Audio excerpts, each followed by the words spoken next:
할렐루야. 1월 9일 목요일 특별 새벽 기도를 시작하겠습니다. 사도신경으로 우리의 신앙을 고백합니다. 나는 전능하신 아버지 하나님 천지의 창조주를 믿습니다. 나는 그의 유일하신 아들 우리 주 예수 그리스도를 믿습니다. 그는 성령으로 잉태되어 동정녀 마리아에게서 나시고 본디오 빌라도에게 고난을 받아 십자가에 못 박혀 죽으시고 장사된 지 사흘 만에 죽은 자 가운데서 다시 살아나셨으며 하늘에 오르시어 전능하신 아버지 하나님 우편에 앉아 계시다가 거기로부터 살아있는 자와 죽은 자를 심판하러 오십니다. 나는 성령을 믿으며 거룩한 공교회와 성도의 교제와 죄를 용서받는 것과 몸의 부활과 영생을 믿습니다. 아멘. 찬송가 305장 찬양하시겠습니다. 찬송가 305장입니다.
이민옥 권사님 기도 인도해 주시겠습니다.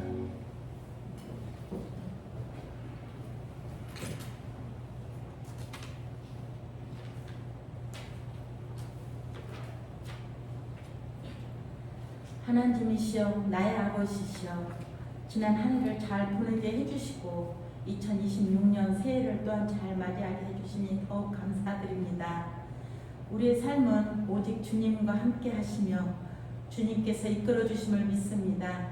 지금까지 우리가 살아오며 인생의 흉년을 맞으며 살아왔을 때도 있었습니다. 하지만 주님, 그런 상황들을 능히 이기고 지금의 자리에 서게 하신 것도 주님의 은혜요 축복이심을 믿습니다. 오늘까지 어려움을 이기고 다시 설 수 있는 것도 주님께서 우리를 향하신 계획이요 축복이심을 다시 한번 느낍니다. 우리에겐 결코 우연은 없습니다. 오직 하나님의 계획하심과 섭리로 우리의 삶을 이끌어 주심을 믿습니다. 좋으신 하나님 아버지, 신년 특별 새벽 예배로 주께 올려드립니다. 함께 예배하고 기도드리는 동원의 성도님들의 기도 제목을 다 들어주시고 각 가정들이 강건하기를 원합니다. 보아스의 신앙과 성품을, 루세의 향숙한 성품을 닮아가게 하소서. 그래서 하나님을 믿는 우리를 통해 세상에 그리스도의 향기가 흘러넘치게 하옵소서. 올해도 대한민국을 긍휼히 여겨주시고 정직함으로 올바른 나라를 이끌어가게 하옵소서. 우리 동원교회가 올해로 70주년을 맞습니다. 앞으로 더 건강한 교회, 또 서로 사랑하며 믿음을 나누는 행복한 공동체가 되기를 원합니다. 말씀 전하시는 목사님 강건케 지켜주시고 말씀을 통해 은혜의 시간이 되기를 원합니다. 우리에게 복 주시기를 아껴 하시지 않으신 주님, 우리의 삶을 아름답게 이끌어 주시는 주님 감사드립니다. 이 모든 영광 주님께 올려드립니다. 예수님 이름으로 기도드립니다.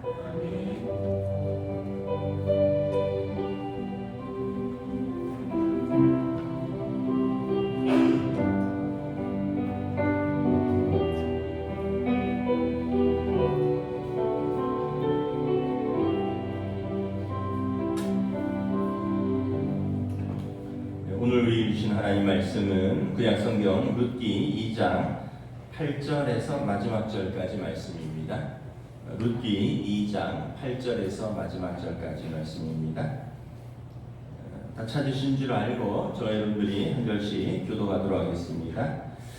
보아스가 룻에게 이르되 내 딸아 들으라. 이삭을 주우러 다른 밭으로 가지 말며 여기서 떠나지 말고 나의 소녀들과 함께 있으라. 그들이 베는 밭을 보고 그들을 따르라. 내가 그 소년들에게 명령하여 너를 건드리지 말라 하였느니라. 목이 마르거든 그릇에 가서 소년들이 길어온 것을 마실지니라 하는지라. 룻이 엎드려 얼굴을 땅에 대고 절하며 그에게 이르되 나는 이방 여인이거늘 당신이 어찌하여 내게 은혜를 베푸시며 나를 돌보시나이까 하니 보아스가 그에게 대답하여 이르되 내 남편이 죽은 후로 내가 시어머니에게 행한 모든 것과 내 부모와 고국을 떠나 전에 알지 못하던 백성에게로 온 일이 내게 분명히 알려졌느니라. 여호와께서 내가 행한 일에 보답하시기를 원하며 이스라엘의 하나님 여호와께서 그의 날개 아래 보호를 받으러 온 내게 온전히 상 주시기를 원하노라 하는지라. 룻이 이르되 내 주여 내가 당신께 은혜 있기를 원하나이다. 나는 당신의 한 일 중에 하나와도 같이 못하오나 당신이 이 하녀를 위로하시고 마음을 기쁘게 하는 말씀을 하셨나이다 하니라. 식사할 때 보아스가 룻에게 이르되 이리로 와서 떡을 먹으며 내 떡을 초에 찍으라 하므로 룻이 곡식 빼는 자 곁에 앉으니 그가 볶은 곡식을 주매 룻이 배불리 먹고 남았더라. 룻이 이삭을 주우러 일어날 때 보아스가 자기 소년들에게 명령하여 이르되 그에게 곡식단 사이에서 죽게 하고 책망하지 말며 또 그를 위하여 곡식 다발에서 조금씩 뽑아버려서 그에게 죽게 하고 꾸짖지 말라 하니라. 룻이 밭에서 저녁까지 죽고 그 주운 것을 떠니 보리가 한 해반쯤 되는지라. 그것을 가지고 성읍에 들어가서 시어머니에게 그 주운 것을 보이고 그가 배불리 먹고 남긴 것을 내어 시어머니에게 드리매 시어머니가 그에게 이르되 오늘 어디서 주었느냐 어디서 일을 하였느냐 너를 돌본 자에게 복이 있기를 원하노라 하니 룻이 누구에게서 일했는지를 시어머니에게 알게 하여 이르되 오늘 일하게 한 사람의 이름은 보아스니이다 하는지라. 나오미가 자기 며느리에게 이르되 그가 여호와로부터 복 받기를 원하노라. 그가 살아있는 자와 죽은 자에게 은혜 베풀기를 그치지 아니하는도다 하고 나오미가 또 그에게 이르되 그 사람은 우리와 가까우니 우리 기업을 물을 자 중에 하나이니라 하니라. 모압 여인 룻이 이르되 그가 내게 또 이르기를 내 추수를 다 마치기까지 너는 내 소년들에게 가까이 있으라 하더이다 하니 나오미가 며느리 룻에게 이르되 내 딸아 너는 그의 소녀들과 함께 나가고 다른 밭에서 사람을 만나지 아니하는 것이 좋으니라 하는지라. 이 룻이 보아스의 소녀들에게 가까이 있어서 보리 추수와 밀 추수를 마치기까지 이삭을 주우며 그의 시어머니와 함께 거주하니라. 아멘. 할렐루야. 우리 신년 특별 새벽 기도에 나오신 우리 성도들을 주님의 이름으로 환영하고 축복합니다. 오늘 내일은 또 날씨가 꽤 쌀쌀하다고 하니까 좀 따뜻하게 입고 오셔야 될 것 같습니다. 우리가 신년 특별 새벽 기도 인생의 흉년에서 하나님을 선택한 사람을 보고 있습니다.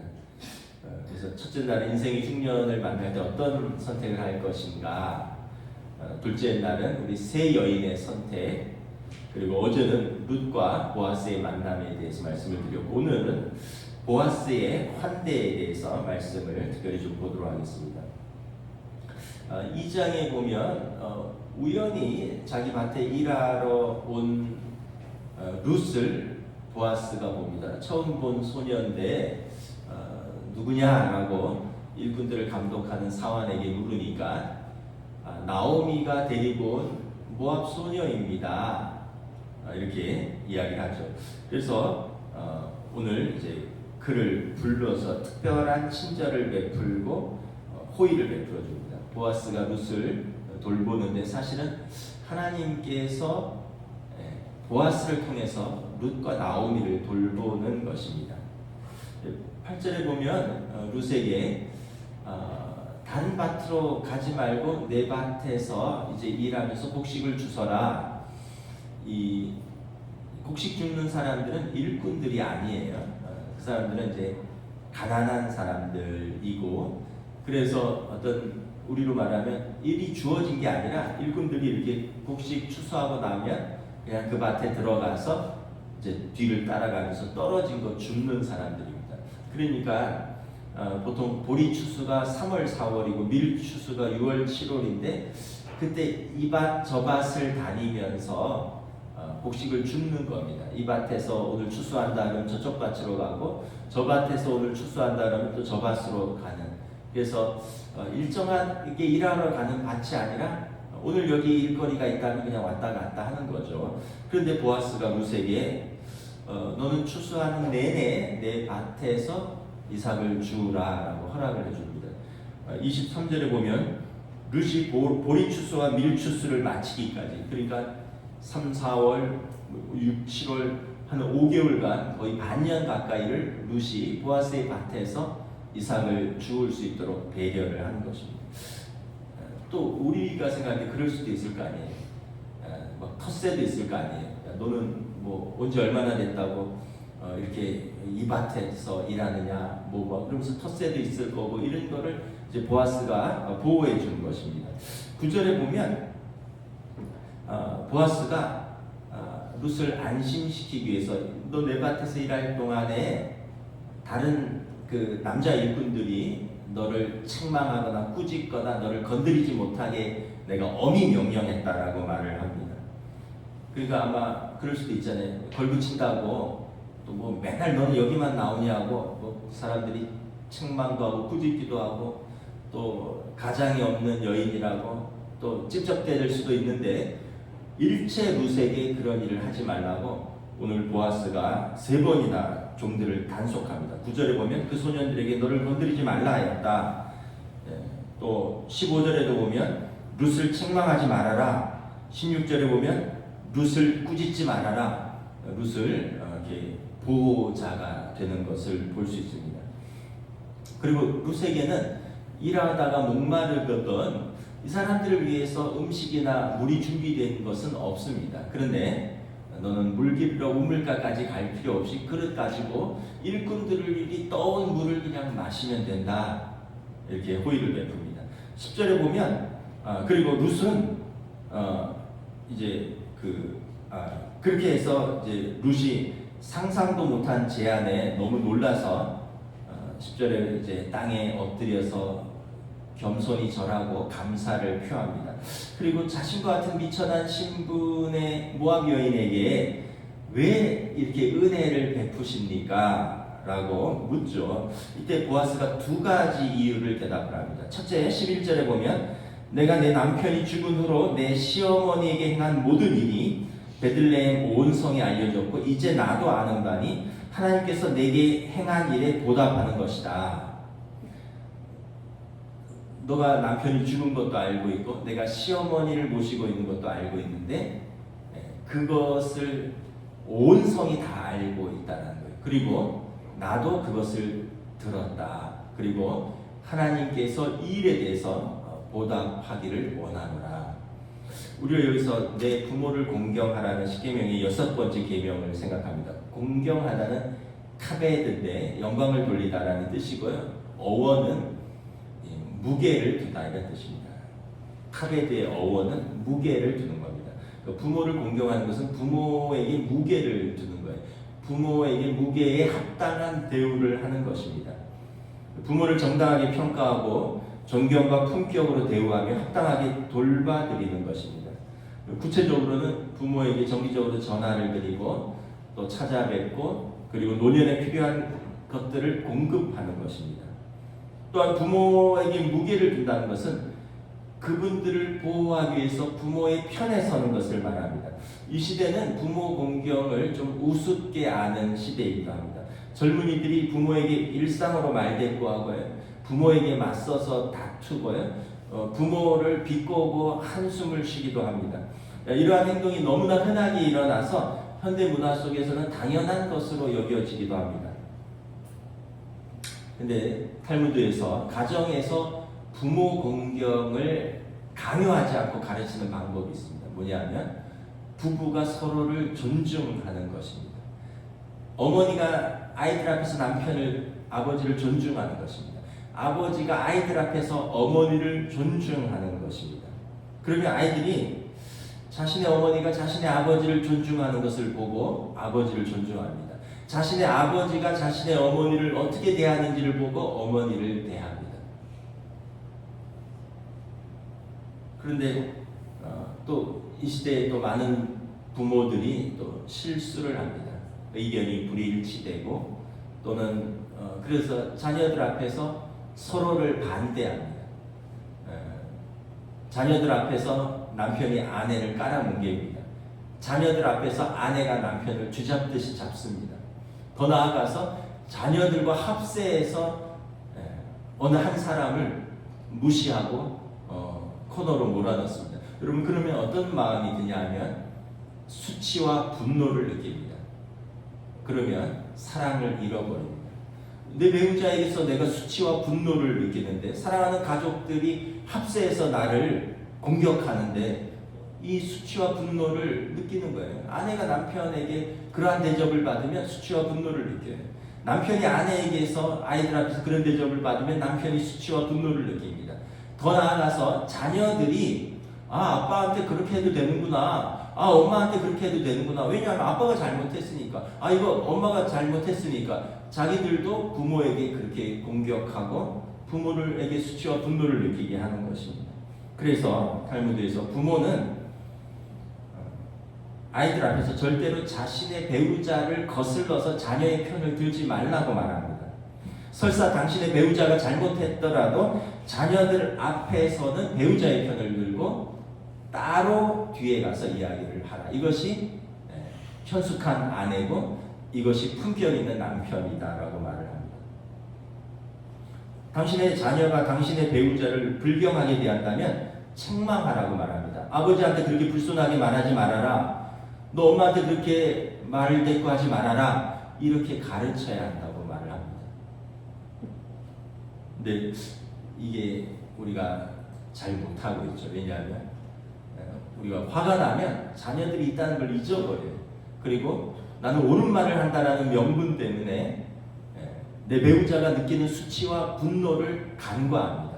근데 옳은 말일 수도 있고 또 그 상황을 우리가 다 인식 못할 수도 있지만 어쨌든 남는 것은 상처다라는 것입니다. 우리가 부모를 공경하는 계명은 10계명 중에서 유일하게 약속이 따라오는 계명임을 기억해야 됩니다.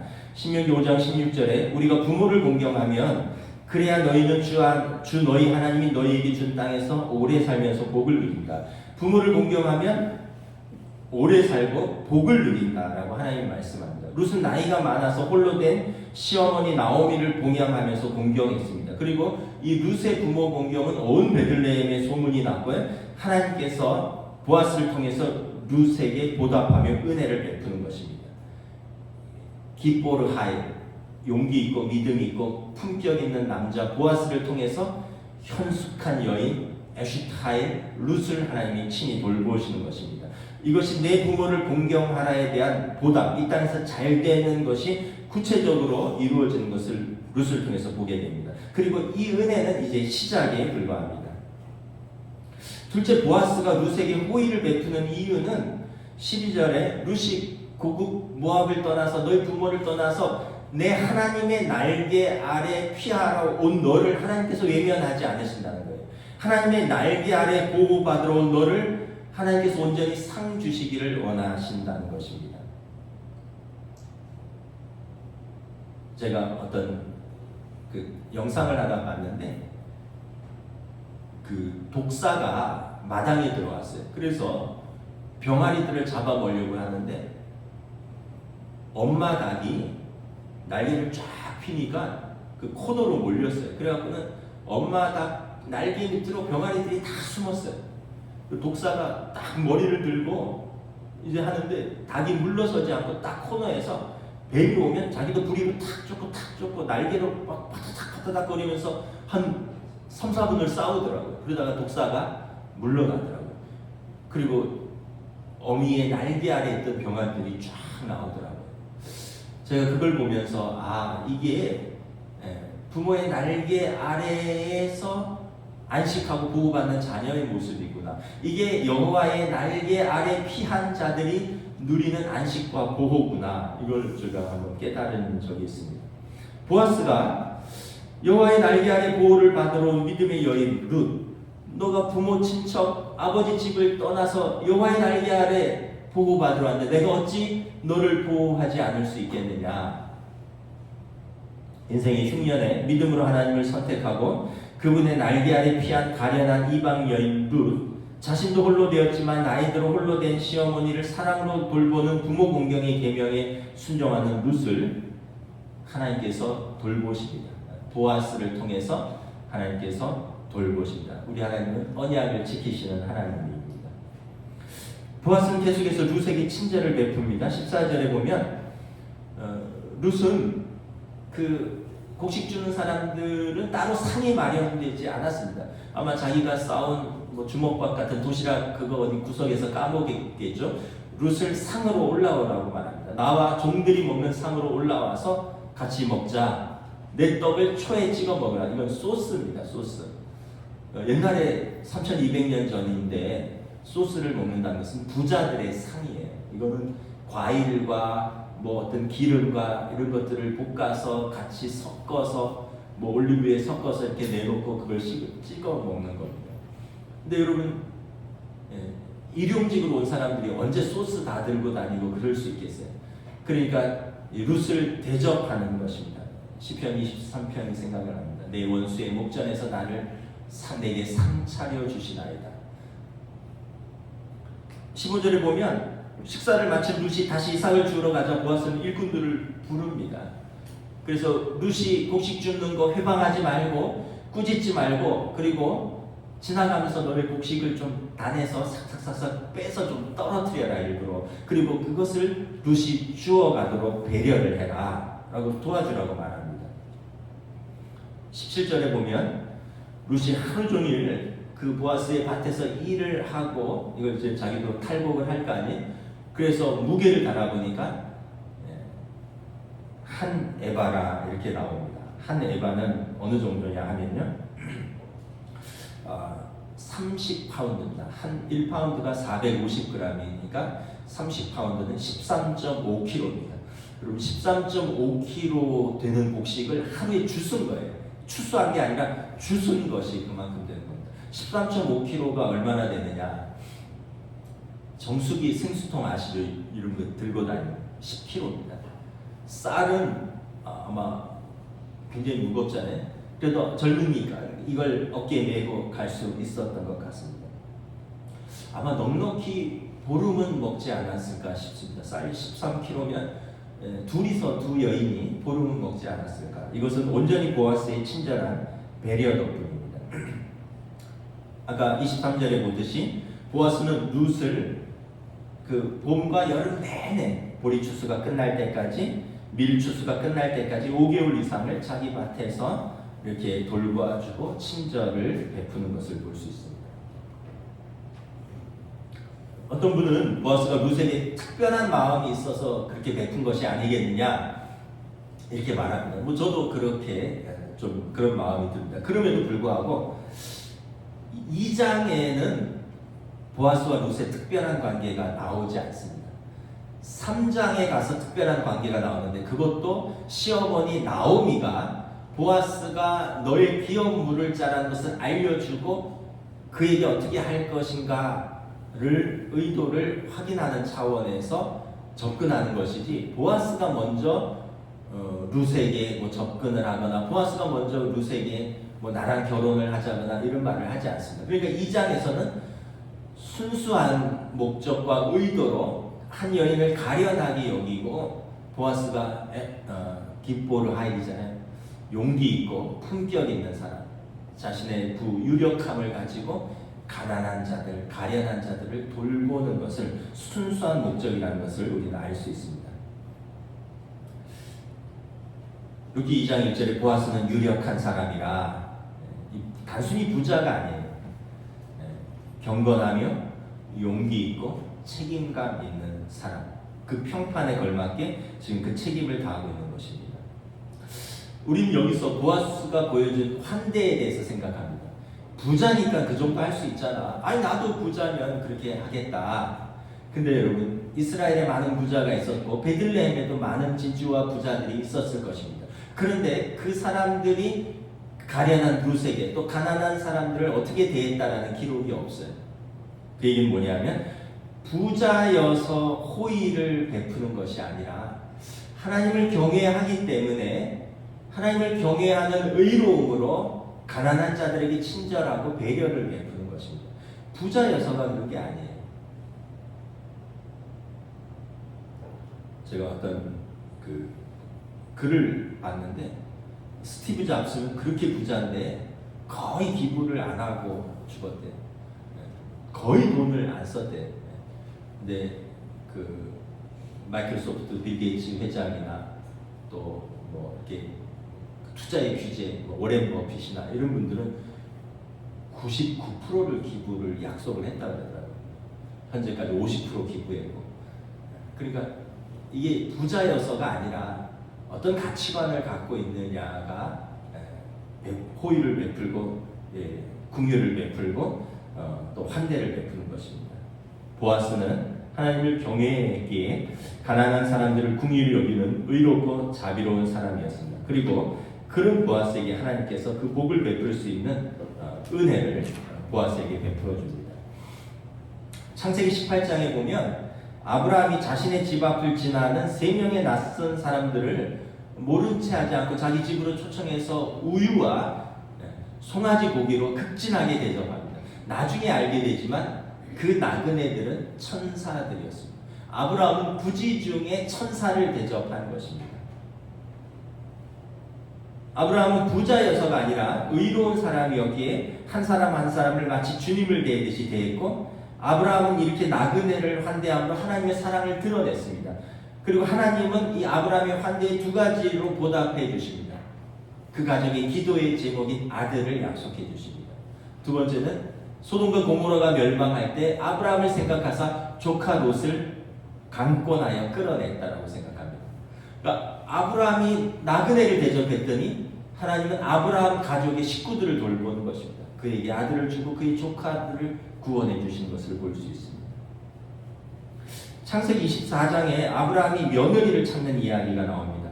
아브라함이 좀 다메섹 출신의 엘리에셀을 보내서 내 아들 이삭을 위하여 합당한 며느리감을 데려와라. 내가 어떻게 합니까?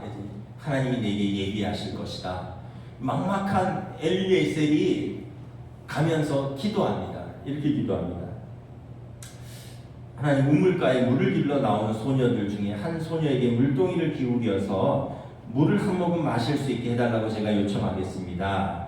그때 그 소녀가 이 물을 드십시오 뿐만 아니라 당신의 낙타에게도 물을 주겠습니다 하면 그가 바로 주님께서 우리 주인 아브라함의 아들 이삭의 아내로 정하신 여인인 줄 알겠습니다. 이것으로서 주님께서 저의 주인에게 은총을 베푸신 것을 알겠습니다.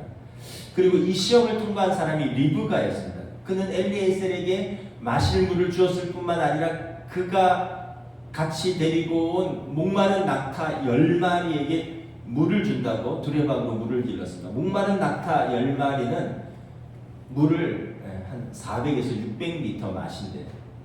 평균 잡아서 500리터를 마시는데 10리터짜리 두레박으로 그 더운 데서 50번 두레박질을 한 겁니다.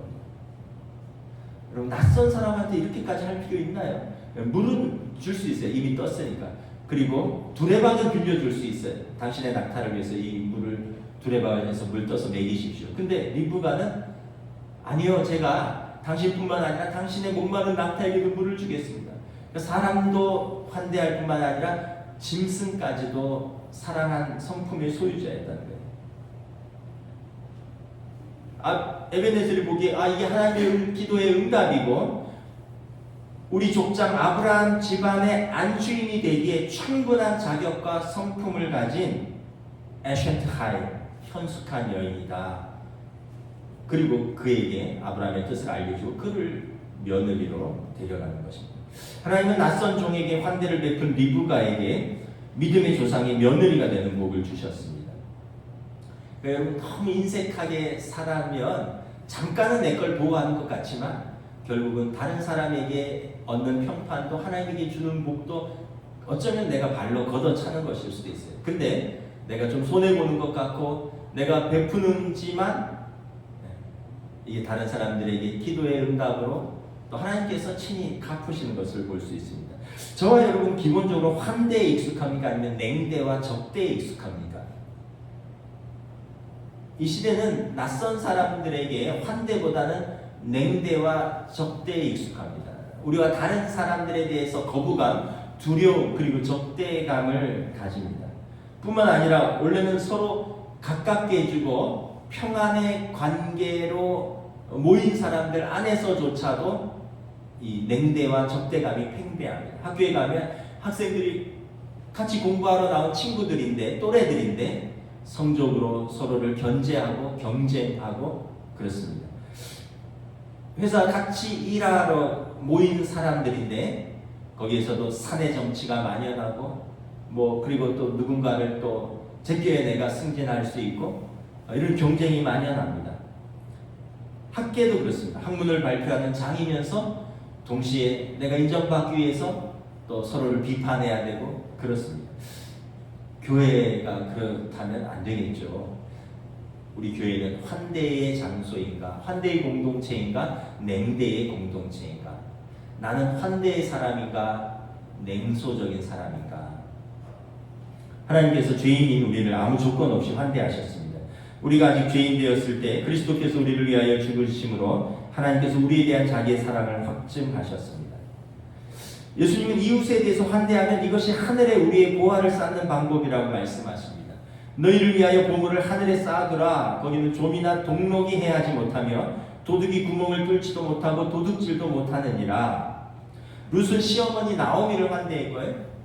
보아스는 룻을 환대했고요. 하나님은 보아스를 통해서 나오미와 룻을 환대했고요. 그리고 보아스가 그러한 환대를 베풀 수 있도록 하나님께서 친히 보아스에게 복을 주십니다.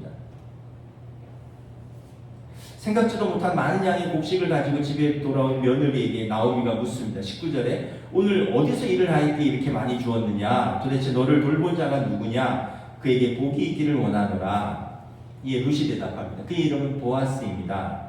20절에 나오미가 깜짝 놀라서 며느리에게 말합니다. 그가 여호와로부터 복받기를 원하노라. 그가 살아있는 자와 죽은 자에게 은혜 베풀기를 그치지 아니하였도다. 그러니까 죽은 자는 남편 엘리멜렉과 두 아들입니다.